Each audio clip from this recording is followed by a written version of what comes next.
Number 6, will you be rich toward yourself or rich towards Jesus? Verse 21 says, so is the one who lays up treasure for himself and is not rich toward God. This is what it comes down to. You're going to get to the end of your life and you're going to be rich toward yourself or you're going to be rich toward Jesus. You're going to chase after idols, you're going to chase after possessions and getting more and getting more. You're never going to be fulfilled in it.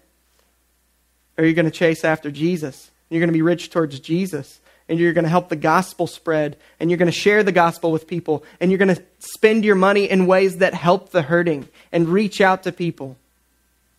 You're not going to get to the end of your life and go, you know what, I wish I would have kept more money for myself. We're not going to say that. We're going to get to the end of our life and possibly say, I've wasted it.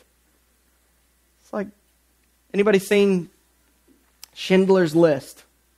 Probably told you this story before, but one of the most epic scenes I think in the movie is at the very, very end when Schindler is about to have to leave because they're being invaded and he's got to leave. And he's in front of all these Jews that he helped and that he saved and he rescued, and he's about to leave in a really fancy and nice car, and he's wearing nice clothes and all this stuff, and he just starts weeping.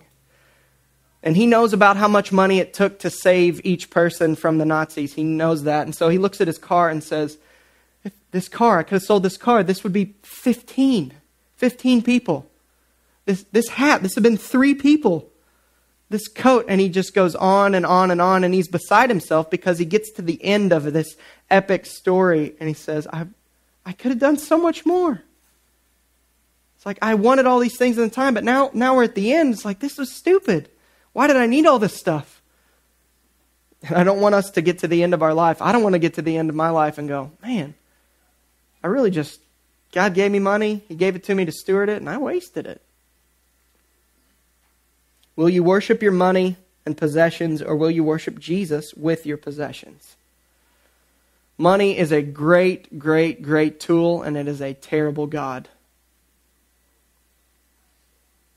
And the point is not to just be convinced to use your money better. Like I said, I'm trying to convince you to worship Jesus.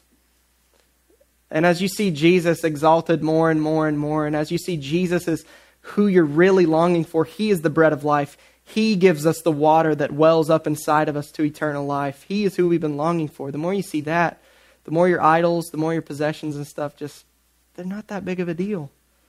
But the more you see the epic adventure that He's put us on as the church, you see that, I want to be a part of that. I want to further that. You're furthering eternal things. It is truly better to give than to receive.